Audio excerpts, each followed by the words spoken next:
पहला मारुति सुजुकी का नंबर, जून की ऑटो सेल्स कुल बिक्री 6.3% year on year Giri. Divided brokerages थी, सबका मानना था गिरना है। आवाज का अनुमान जो दीपाली ने मेंशन करा था उसमें 8.5% गिरने की बात हुई थी, तो उससे कम गिरी ऐसा कह लीजिए, पर उसके इंटरनल्स उतने इंकरेजिंग नहीं है। डोमेस्टिक सेल्स, क्योंकि मारुति के लिए क्विटेसेंशियल वही है, मारुति लार्जली एक डोमेस्टिक प्ले है। डोमेस्टिक सेल्स 12.25%, 12.2% गिरी। अगर ब्रेकअप देखूं तो करीब 10-10.5% गिरने की बात थी, एक्सपेक्टेशन से ज्यादा डोमेस्टिक सेल्स गिरी है। एक्सपोर्ट्स 22% बढ़ा, पर एक्सपोर्ट्स तो 1/4 भी कंट्रीब्यूट नहीं करते मारुति के कुल सेल्स के, तो एक्सपोर्ट्स 22% बढ़े, एक्सपेक्टेशन 3% बढ़ने की थी, तो एक्सपोर्ट ने सुधार दिया, नहीं तो डोमेस्टिक दिक्कतें मारुति की जस की तस बनी हुई है, ऐसा रीड करिए। दूसरी, हंडई मोटर्स या ह्युंडई मोटर्स। गावा सर, आज आप क्या बोलते हो?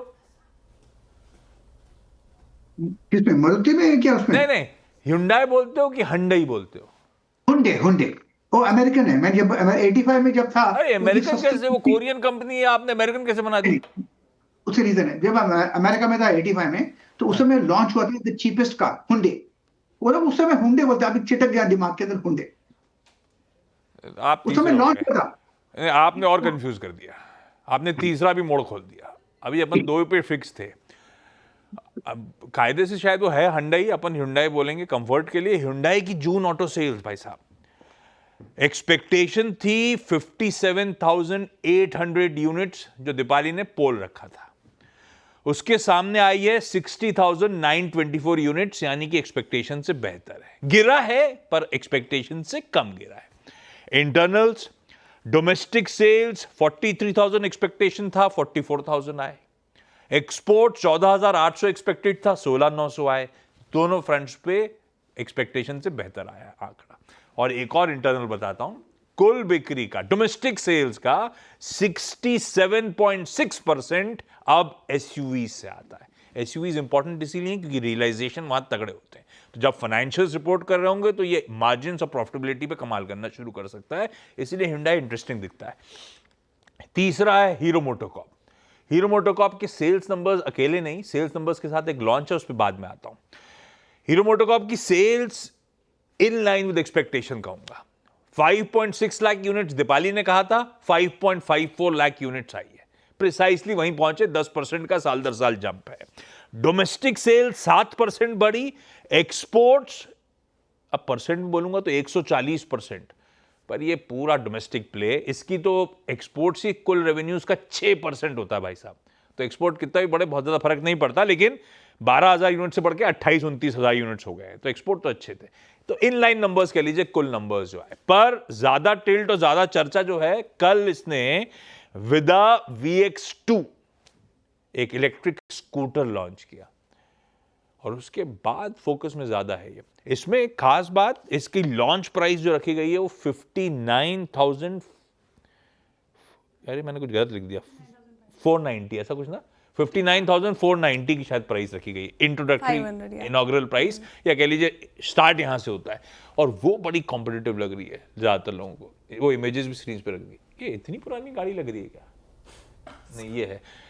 तो रडार पे इसीलिए क्योंकि आज इसकी सब्सिडरी HDB फाइनेंशियल सर्विसेज की लिस्टिंग का दिन। 94% स्टेक था, IPO सक्सेसफुल रहा, तो अब वो स्टेक रिड्यूस होकर 74% है HDFC बैंक का HDB फाइनेंशियल्स में। 740 रुपए का इशू प्राइस, 12,500 करोड़ रुपए सक्सेसफुली मोबिलाइज करे, और इंस्टीट्यूशंस की तरफ से तो होल्ड लग गई थी। खैर 55 टाइम भरा था, मेरे ख्याल से सबके सब HDFC नेम पे, टैग पे बैंक कर रहे होंगे। और HDB की जब लिस्टिंग होनी है तो उसके सारे पीयर सेट्स के रिलेटेड ग्राफिक स्क्रीन पर आ जाएंगे। कोई बजाज फाइनेंस, कोई Cholamandalam, Sundaram, Shriram, L&T finance, Mahindra finance, सब रडार पे हैं, सबका वो कंपैरिजन भी ड्रॉ करके आपके लिए रेडी रख दिए। खैर, एशियन पेंट्स के साथ, एशियन पेंट्स की खबर बताता हूं, लेकिन एशियन पेंट्स और पूरा पेंट सेक्टर वैसे ही रडार पे रखिएगा। एशियन पेंट्स इसीलिए क्योंकि अपना जो कंपटीशन वॉचडॉग है, competition commission of India CCI, कुछ दिन पहले अपन बता रहे थे कि वो ग्रासिम ने कंप्लेंट दर्ज करी है। सीसीआई ने कल अपडेट आया है कि वो एंटी ट्रस्ट प्रोब की शुरुआत कर दी है। बेसिकली प्रिलिमिनरी इन्वेस्टिगेशंस में ऐसा पाया गया कि एशियन पेंट्स ने अपने डोमिनेंट पोजीशन का फायदा उठाया है, इसीलिए जांच की शुरुआत, अब डिटेल जांच की शुरुआत हुई। अब इसका मतलब नहीं है कि कुछ हुआ है, जब तक वो फाइनल रिपोर्ट नहीं आती, फाइनल ओपिनियन नहीं आता, तब तक क्लैरिटी नहीं है। पर ग्रासिम ने क्या कहा था कि एक्सक्लूसिविटी एग्रीमेंट्स करे थे एशियन पेंट्स ने, और डीलर्स को कहा था हम प्यूनिटिव एक्शंस लेंगे अगर आप ग्रासिम इंडस्ट्रीज के साथ काम करोगे तो, मतलब बिरला ओपस के साथ काम करोगे तो ये एलिगेशंस थे। अब सीसीआई ने जांच की शुरुआत कर, तो एशियन पेंट्स रडार पे आ जाएगा। हालांकि फार्मास्यूटिकल के 2 स्टॉक्स रडार पे रखिएगा। पहला है ल्यूपिन। ल्यूपिन का इंट्राडे चार्ट दिखाएगा, कल जाते जाते तेजी हो रही थी।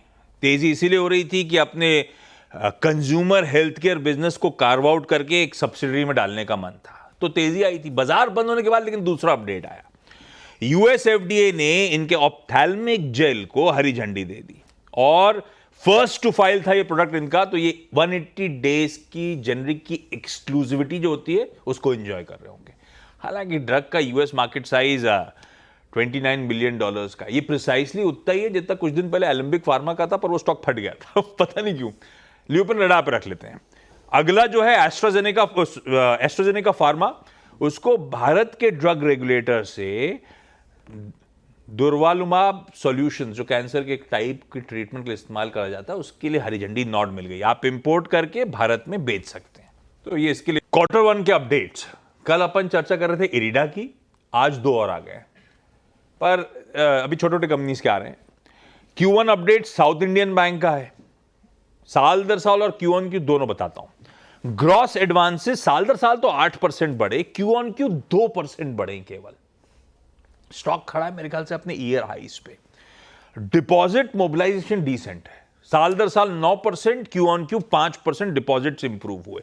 और दूसरी अच्छी चीज बताता हूं डिपॉजिट मोबिलाइजेशन में, Kasa Q1 Q 70 basis point सुधरा है। तो बढ़िया सस्ता पैसा जुटा रहे हैं, ये अच्छी खबर, पर दे नहीं पा रहे ऐसा दिखता है। तो मिला जुला सा आप अपडेट समझ लो, दे नहीं पा रहे मतलब एडवांसेस के फॉर्म में। V2 रिटेल अगला है, आए तो साल दर साल 13% बढ़ी Q1 में, पर सेम स्टोर सेल्स ग्रोथ केवल 1% बढ़ी। यानी कि नए यूनिट्स खड़े कर रहे हैं, नए शॉप्स खोल रहे हैं, तो उसका फायदा मिल गया होगा। V2 बोल दिया क्या मैंने? नहीं, we mart retail, sorry V2 नहीं, V2 है क्या वो?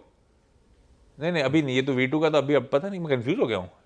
मैं एक बार चेक करता हूँ, आपने डायरेक्टर साहब कंफ्यूज, 2 अलग अलग नाम है। हाँ नहीं, 2 अलग नाम है। मैं अपडेट तो वीमार्ट का है शायद। हाँ, यार डायरेक्टर साहब कंफ्यूज कर रहे हो यार। वीमार्ट रिटेल ठीक है, सेल्स 13% बढ़ी, सेम स्टोर सेल्स ग्रोथ केवल 1% बढ़ा, क्योंकि एडिशनल नए स्टोर्स खोले तो उससे फायदा मिल गया, 13 नेट एडिशंस हुए थे।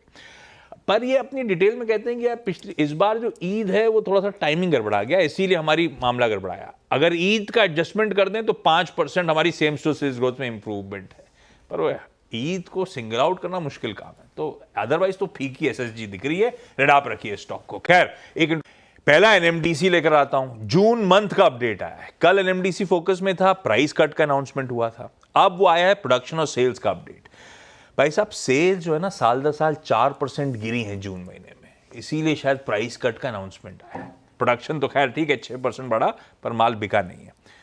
मॉइल दूसरा है, इसका अलग है। इसने जुलाई ऑनवर्ड्स अपने प्रोडक्ट की प्राइसेस बढ़ाई हैं, इफेक्टिव 1 जुलाई, मतलब जुलाई मंथ के लिए प्रोडक्ट प्राइसेस बढ़ाई हैं। वो डिटेल स्क्रीन पर है। ओएमसीज क्यों बोला था रडार पे? क्योंकि पेट्रोलियम मिनिस्टर जो है हरदीप सिंह पुरी साहब का बयान, वो कॉन्फिडेंट कि फाइनेंस मिनिस्ट्री जल्द ही जो ओएमसीज को एलपीजी पे घाटा हो रहा है उसका कंपनसेशन रिलीज करने वाला है। तो पैसा जल्द इन कंपनीज के पास आने की तैयारी।